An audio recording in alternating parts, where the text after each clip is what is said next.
तो हेलो बच्चों, कैसे हैं आप? उम्मीद करता हूँ आप सभी अच्छे होंगे। तो बच्चों, आज हम पढ़ने वाले हैं 10th क्लास की ज्योग्राफी का चैप्टर नंबर 2, जिसका नाम है forest and wild life resources. तो इसमें हम सबसे पहले पढ़ेंगे व्हाट इज़ बायोडाइवर्सिटी। देखिए, बायोडाइवर्सिटी दो शब्दों से मिलकर बना हुआ है, बायो और डाइवर्सिटी। बायो मतलब जीव, डाइवर्सिटी मतलब उनमें मिलने वाली डिफरेंसेस या विभिन्नता। ठीक है ना। इसमें हम इंक्लूड कर सकते हैं प्लांट को, एनिमल्स को और माइक्रो ऑर्गेनिजम्स को। ठीक है ना। तो इंडिया जो है वन ऑफ द मोस्ट जो है बायोडाइवर्स कंट्रीज में से एक है।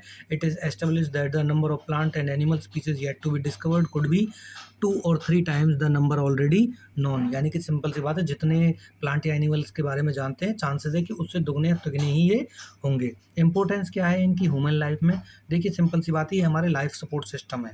ठीक है ना। इनके बिना हम नहीं रह सकते। ये हमको प्रोवाइड कराते हैं food, water, clean air, medicine और रॉ मटेरियल्स हमको प्रोवाइड कराते हैं। ठीक है ना, हर चीज़ के लिए।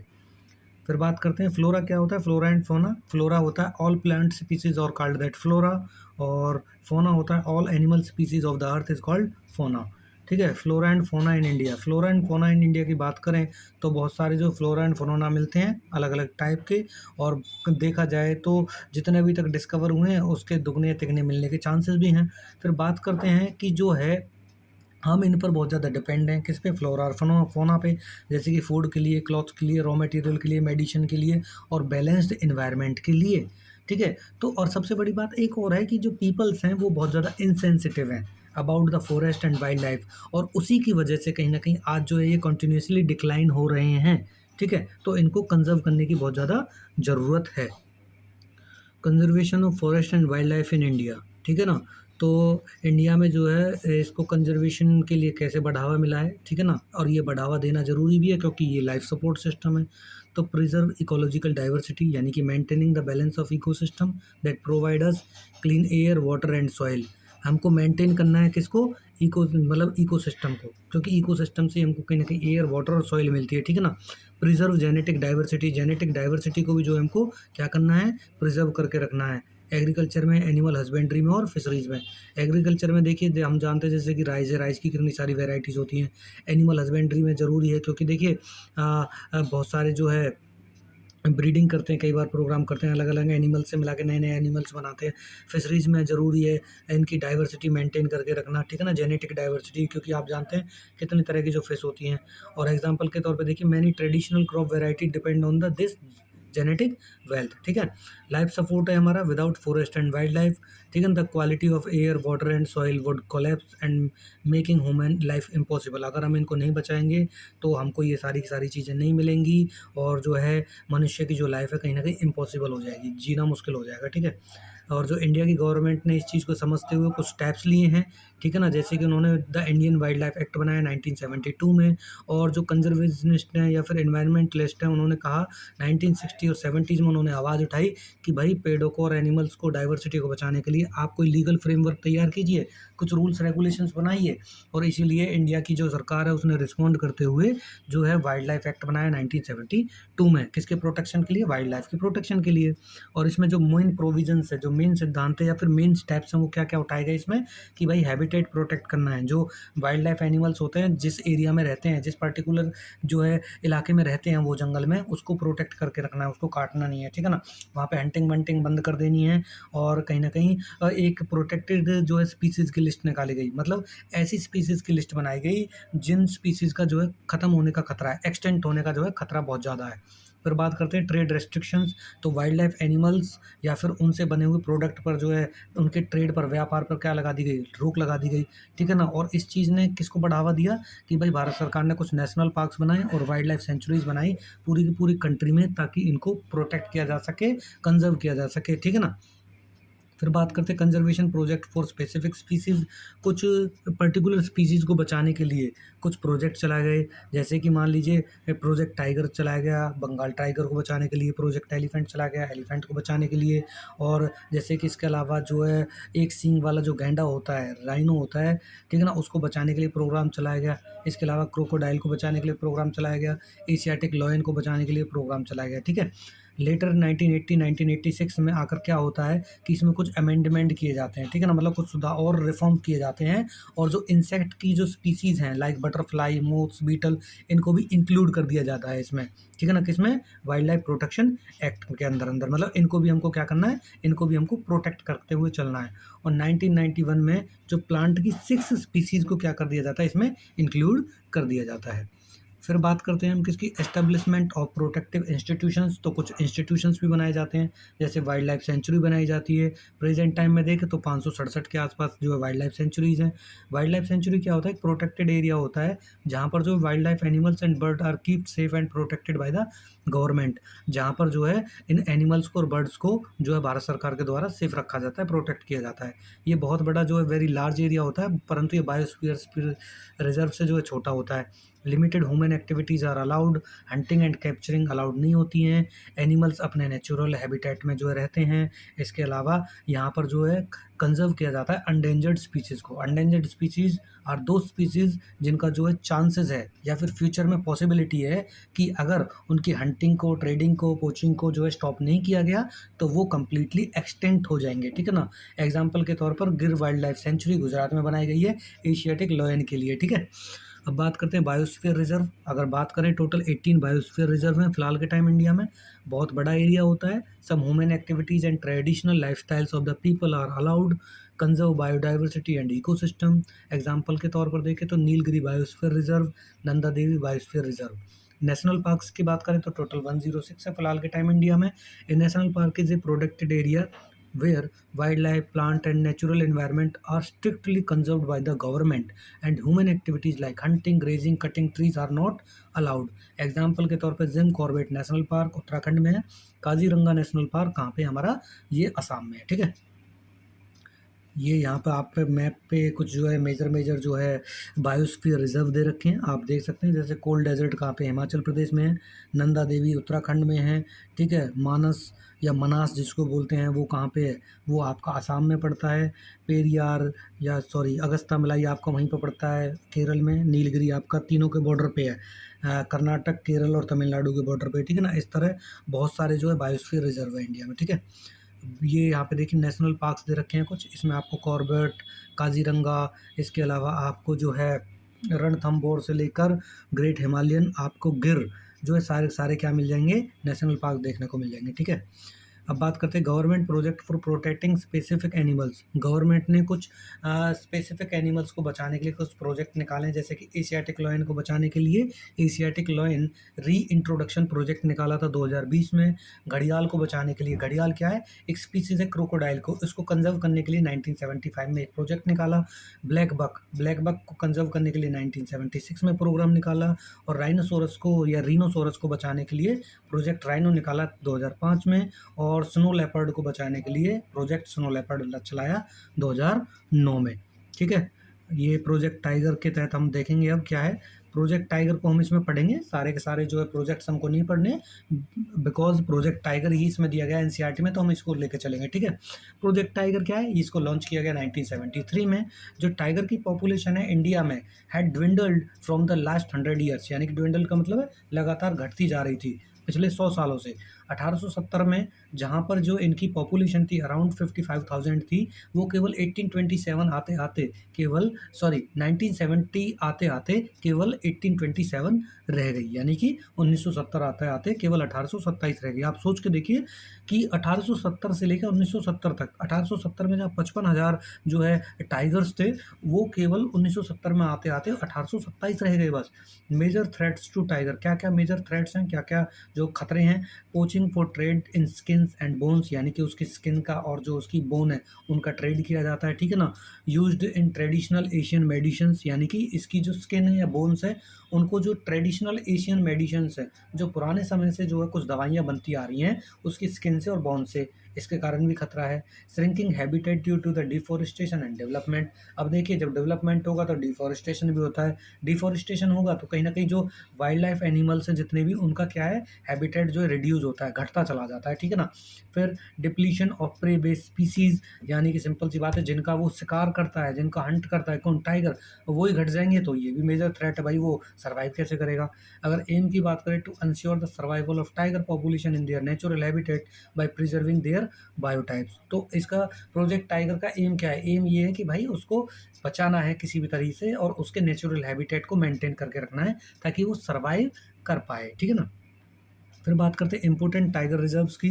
तो इसमें देखिए, कॉर्बेट नेशनल पार्क उत्तराखंड में है, सुंदरबन वेस्ट बंगाल में है, बांधवगढ़ मध्य प्रदेश में है, सरिस्का राजस्थान में है, मनास या मानस जो है असम में पड़ता है, पेरियार जो पड़ता है कहाँ पे? पेरियार पड़ता है हमारा केरल में, ठीक है।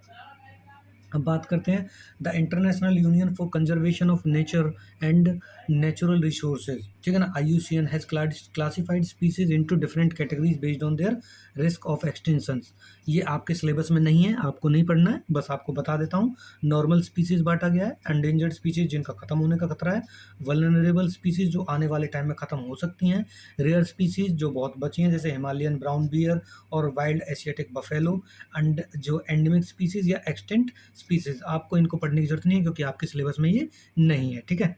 तो फॉरेस्ट टाइप देख लीजिए। अब हम पढ़ेंगे टाइप्स ऑफ फॉरेस्ट। फॉरेस्ट आपके 3 टाइप के हैं, रिजर्व, प्रोटेक्टेड और अनक्लास्ड फॉरेस्ट, ठीक है ना। तो टाइप्स ऑफ फॉरेस्ट में हम सबसे पहले पढ़ेंगे क्या बच्चे? Reserve forest. तो रिजर्व फॉरेस्ट क्या है? ये more than half of the total forest land, यानी कि ओवर 50% है, ठीक है ना, किसमें? रिजर्व फॉरेस्ट जो है। और सबसे बड़ी बात है, इसको गवर्नमेंट द्वारा जो है प्रोटेक्ट किया जाता है और इनको बहुत ज़्यादा वैल्यूएबल जो है कंसीडर किया जाता है, इसीलिए ह्यूमन एक्टिविटीज़ यहाँ पे अलाउड नहीं होती हैं। और प्रेजेंट में जो है आपको ऐसे फॉरेस्ट जो देखने को मिलेंगे कहाँ पे? जम्मू कश्मीर, वेस्ट बंगाल, महाराष्ट्र और उत्तराखंड में, ठीक है। और रिजर्व और प्रोटेक्टेड एरिया दोनों को अगर मिला दें तो इनका 75% हमको केवल मध्य प्रदेश में ही देखने को मिल जाता है। यानी कि इतना एरिया सोच के देखिए, जो 3 तरह के जो रिजर्व मतलब रिजर्व, प्रोटेक्टेड और अनक्लास्ड फॉरेस्ट हैं, उनमें से रिजर्व और प्रोटेक्टेड फॉरेस्ट का 75% केवल मध्य प्रदेश में मिलता है, ठीक है ना। इतने फॉरेस्ट मध्य प्रदेश में। फिर प्रोटेक्टेड फॉरेस्ट की बात करें तो ये भी गवर्नमेंट द्वारा ओन्ड है। Local peoples allowed to collect fuel, wood, graze their livestock, ठीक है ना। Human activities are monitored by the government, these are found in India is covered with protected forest the present. और ऐसे जंगल आपको कहाँ देखने को मिलेंगे? ये आपको मिलेंगे राजस्थान, हरियाणा, बिहार और पंजाब में, ठीक है ना। यहाँ पे जितनी भी ह्यूमन एक्टिविटीज़ है वो सरकार के द्वारा मॉनिटर की जाती हैं। अनक्लास्ड फॉरेस्ट की बात करें, these are the forest and waste land belonging to the both government and private, individual और कम्युनिटी। इनकी जो देखभाल की जाती है गवर्नमेंट, प्राइवेट और कम्युनिटीज़ द्वारा की जाती है। A high percentage of unclassed forest is found in the north eastern state and part of Gujarat. और इस तरह के जो फॉरेस्ट है आपको नॉर्थ ईस्टर्न स्टेट्स यानी कि असम, अरुणाचल प्रदेश, नागालैंड, मणिपुर, मेघालय, इनमें देखने को मिलते हैं, या फिर कुछ पार्ट ऑफ गुजरात के उनमें देखने को मिलते हैं, ठीक है ना।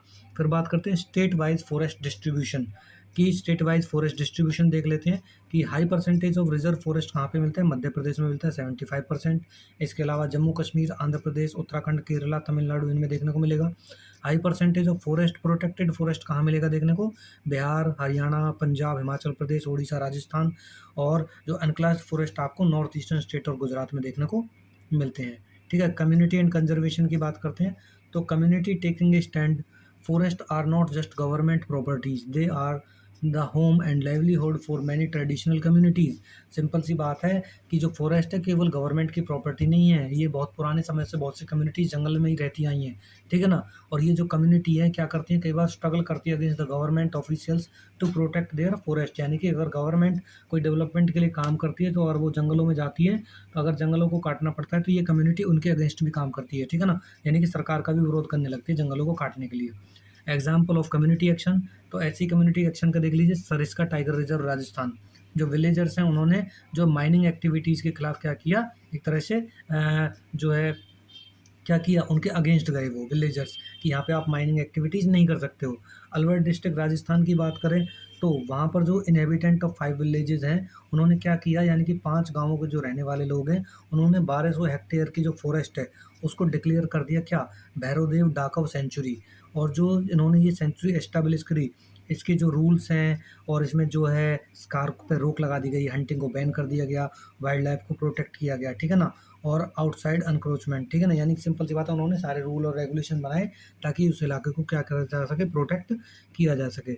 इसके बाद हम पढ़ते हैं चिपको मूवमेंट चला एक कहाँ पे? उत्तराखंड में। चिपको मूवमेंट क्या है? बहुत फेमस जो है एनवायरनमेंट मूवमेंट है, ठीक है ना, जो लीड किया गया था सुंदरलाल बहुगुणा द्वारा, और ये चलाया गया था उत्तराखंड में 1970 के आसपास। फिर 1970s में villagers specially women hugged trees to prevent them from being cut down by the contractors. यानी कि सिंपल सी बात है, इसमें स्पेशली जो वुमेन्स थी पेड़ों से जो है गले लगकर जो है खड़ी हो गई थी, पकड़ कर खड़ी हो गई थी ताकि पेड़ों को ना काट पाए कॉन्ट्रैक्टर्स। और इसका जो है नतीजा क्या निकला, ये नतीजा निकला कि सक्सेसफुली उन्होंने क्या किया, जो डिफोरेस्टेशन होने वाला था उसको रोक दिया उन्होंने, ठीक है ना। और क्या किया, एक तरह से जो वहाँ की नेटिव स्पीसीज़ है वो क्या करती है, एफोरेस्टेशन पे काम करती है कि भाई जंगल को ज़्यादा से ज़्यादा बढ़ाओ। It became a railing point for future environmental movement world wide. और इसने कहीं ना कहीं भविष्य में जो आने वाले जो एनवायरमेंटल मूवमेंट है उनको भी कहीं ना कहीं प्रोत्साहन दिया, ठीक है ना। फिर बात करते हैं बीज बचाओ आंदोलन, ठीक है ना। Save the seed movement 1980s में चला, कहाँ, टिहरी यूके में, उत्तराखंड में। Started in Tehri, Garhwal by farmers and social activities. इसको लीड किया गया विजय जो है जरधारी द्वारा, ठीक है। Aim to conserve and promote indigenous seeds and tradition agriculture practices which were being lost due to the promotion of modern chemical and dependent farming. इसका जो एम था ये था कि भाई जो इंडिजीनियस सीड और ट्रेडिशनल एग्रीकल्चर प्रैक्टिसेस हैं उनको बचाया जाए, कंजर्व किया जाए, ठीक है ना। और जो जिनका जो नुकसान हो रहा है किसके कारण, मॉडर्न और केमिकल जो डिपेंडेंट फार्मिंग है उनके द्वारा जो है कहीं ना कहीं जो है आपकी ट्रेडिशनल एग्रीकल्चर प्रैक्टिसेस है उनको नुकसान हो रहा है। They reviewed traditional farming method like आपका जो है बारहनाजा या फिर 12 टाइप ऑफ क्रॉप्स टुगेदर इसमें उगाते हैं। बारहनाजा का मतलब है कि बारहनाज 12 टाइप के जो ग्रेन है उनको ग्रो करते हैं एक साथ में, ठीक है। फिर यहाँ पे आपका नवधान्य जो है मूवमेंट है आपका 1987 में। ये जो मूवमेंट है ये प्रमोट करता है बायोडाइवर्सिटी कंजर्वेशन को और ऑर्गेनिक फार्मिंग को। ये चलाया गया था डॉक्टर वंदना सिवा। आपको एक बात बता दूं, ये जितने भी मूवमेंट के जो लीडर्स हैं ये आपके एनसीईआरटी में नहीं बताए गए हैं, लेकिन बस मैं आपकी नॉलेज को इंक्रीज करने के लिए बता रहा हूँ, ठीक है ना। आपको नहीं भी याद होंगे तो कोई दिक्कत नहीं है। फिर बात करते हैं जॉइंट फॉरेस्ट मैनेजमेंट, ये क्या होता है बच्चा। तो जॉइंट फॉरेस्ट मैनेजमेंट क्या है, एक formally recognize the role of community in forest management through the joint forest management. यानी कि जो गवर्नमेंट है वो रिकॉग्नाइज कर लेती है, जो कम्युनिटी है वो भी अपने फॉरेस्ट की कार्य कर सकती है, देखभाल कर सकती है। यानी कि गवर्नमेंट और कम्युनिटी दोनों देखभाल करेंगी, ठीक है ना। और जो बात करें the first resolution of JFM यानी कि joint forest management was passed by the state of Odisha 1988। यानी कि ये इस तरह का जो सबसे पहला कदम है वो कहाँ उठाया गया, ओडिशा में उठाया गया था 1988 में। ये काम कैसे करता है, जो लोकल विलेज इंस्टीट्यूशंस होते हैं, ठीक है ना, जो कमेटीज होती हैं, are form to protect and manage degraded forest usually on forest department land. यानी कि सिंपल सी बात है, जो लोकल कम्युनिटीज़ हैं उन फॉरेस्ट की ज़्यादा देखभाल करती है जो ख़त्म हो रहे हैं या डिग्रेड हो रहे हैं, ठीक है ना, किसके साथ मिलकर, फॉरेस्ट डिपार्टमेंट के साथ। रिटर्न की बात करें, for their protection effort communities are entitled to intermediate benefits like non-timber forest product like fruit, honey, medicine plant and a share of their timber harvested from the protected area। Simple सी बात है, उनको वहाँ से ये चीज़ें मिल जाती हैं, फ्रूट, हनी, मेडिसिन और प्लांट, और साथ में वो जंगलों की जो सुरक्षा वो भी हो जाती है, ठीक है। फिर बात करते हैं जो सैक्रेड ग्रुप्स क्या होते हैं। सैक्रेड ग्रुप्स होते हैं बच्चा, एक traditional practices nature worship is an aged old tradition in India. Simple सी बात है, हम इंडिया के ट्रेडिशन में देखें तो कहीं ना कहीं यहाँ पे प्रकृति की पूजा की जाती है, ठीक है ना। और ऐसा बिलीफ है कि जो है creation of nature are sacred, entire forest have been preserve as sacred groups. यानी कि based on the belief that all creations of nature are sacred. यानी कि जितनी भी प्रकृति द्वारा चीज़ें बनाई गई हैं वो बहुत पवित्र हैं, इसलिए फॉरेस्ट को भी हमको क्या करना चाहिए, जो कंजर्व करना चाहिए, प्रिजर्व करना चाहिए, और उनको कहीं ना कहीं हम क्या मानते हैं, पवित्र मानते हैं, ठीक है। These are virgin forest untouched by the human interference where hunting and felling of trees are strictly banned. तो सिंपल सी बात है, ये ऐसे फॉरेस्ट हैं जिनमें ह्यूमन की जो इंटरफेरेंस बिल्कुल नहीं है, क्योंकि इनको पवित्र मानते हैं। तो सिंपल सी बात है, यहाँ पे कोई भी एक्टिविटी नहीं करने देते, ठीक है ना। और यहाँ पे जो है आपको कटिंग मतलब पेड़ों की कटाई करना और हंटिंग करना बिल्कुल ही स्ट्रिक्टली बैंड है, ठीक है ना। एग्जाम्पल के तौर पर जो मुंडा और संथाल है छोटा नागपुर के आसपास यानी कि झारखंड के आसपास कर, वो महुआ और कदम के ट्री की पूजा करते हैं, ठीक है ना। ओडिशा में और बिहार में जो ट्राइब्स हैं वो क्या करती हैं, टैमरिंड और मैंगो ट्रीज की क्या करती हैं, पूजा करती हैं, होली मानती हैं, सेक्रेड मानती हैं उनको। पीपल और banyan trees are considered sacred across India. पूरे इंडिया में ज़्यादातर पीपल और बेनियन ट्रीज को क्या माना जाता है, सेक्रेड माना जाता है, पवित्र माना जाता है। Animals like macaque and langurs are also protected and fed in many temples complexes. तो इनको भी पवित्र माना जाता है, ठीक है ना। फिर बात करते हैं बिश्नोई कम्युनिटी, जैसे कि मान लीजिए बिश्नोई कम्युनिटी राजस्थान में है, ठीक है ना, is a shining example of wild life protection they have strong tradition of conserving nature and wild life. उनका नेचर है या फिर उनके ट्रेडिशन में है कि भाई वो जो है नेचर को और वाइल्ड लाइफ को बचाएंगे, which is the part of their religious faith. और बिश्नोइयों का जो धर्म है उसमें इसको बहुत जो है फेथ माना जाता है, विश्वास किया जाता है कि इनको बचाना है। They protect blackbuck, nilgai and peacocks in their villages. वो इन सारे के सारे को अपने गाँवों में जो है प्रोटेक्ट करते हैं। And any harm to these animals is strictly forbidden. तो सिंपल सी बात है, इन पे जो भी मतलब इनको हार्म पहुंचाता है तो उस पर स्ट्रिक्टली एक्शन लिया जाता है। अब आपको एक हिस्टोरिकल जो है वो बता देता हूँ मैं कि भाई एक हिस्टोरिकल इवेंट था 1730 एडी के आसपास का, जब 363 बिश्नोइयों ने सेक्रीफाइस किया था अपनी लाइफ को to save Khejri trees in Khejri village, which is considered a precursor to the Chipko movement. Simple सी बात है, एक बात बताऊं, जो जो खिजड़ी ट्रीज थे इनको बचाने के लिए 363 जो बिश्नोई थे, इन्होंने यानी कि राजस्थान में ये पेड़ों से चिपक गए थे, और जब पेड़ों से चिपक गए थे तो राजा ने इनको पेड़ों सहित काट दिया था। तो देखिए सिंपल सी बात है, चिपको मूवमेंट की जो इंस्पिरेशन है वो कहाँ थी है, वो इसी मूवमेंट से आती है। आपकी एनसीईआरटी में नहीं है ये, मैं आपको बात बता देता हूँ सिंपल सी, ये एनसीईआरटी में नहीं है लेकिन मैं आपको बता देता हूँ कि देखिए लोगों ने नेचर को बचाने के लिए सेक्रीफाइसेस भी किए हैं बच्चे, ठीक है। ओके, तो आपका जो है लास्ट में जो एक स्टेटमेंट है किसका, लॉर्ड बुद्धा का, महात्मा बुद्धा का। The trees is a peculiar organism of unlimited kindness and benevolence and makes no demand for its sustenance and extends generously the product of its activity. It afford protection to all being offering shade even to the X-men who destroy it। यानी कि simple सी बात है, महात्मा बुद्धा कहते हैं कि भैया जो पेड़ है या फिर जो वेजिटेशन है वो बहुत दयालु होती है, उदारपूर्ण होती है, और ये जो है अपने सस्टेनेंस के लिए यानी कि अपने जीवन के लिए कोई डिमांड नहीं करती है। और सबसे बड़ी बात तो एक है, ये आपको बहुत सारे प्रोडक्ट भी देती हैं। और इसके अलावा वही सिंपल सी बात है कि ये उनको भी प्रोटेक्ट करती है, उनको भी छाया देती है जो इनको काटने के लिए या इनको मिटाने के लिए आता है, ठीक है ना। ये स्टेटमेंट है महात्मा बुद्धा का, ठीक है बच्चा। तो इसी के साथ जो है आपका फॉरेस्ट एंड जो वाइल्ड लाइफ रिसोर्सेज खत्म होता है। उम्मीद करता हूँ ये आपको अच्छा लगा होगा। और देखिए अप्रोक्सीमेटली 22 मिनट्स में ये ख़त्म हो चुका है, और कोशिश कीजिए कि आप बार बार इसको रिवाइज करें। और अगर आपको इसके क्वेश्चन आंसर चाहिए तो आप प्लीज़ मुझको बताइए, और इसी तरह पढ़ते रहिए, बढ़ते रहिए। जय हिंद, जय भारत।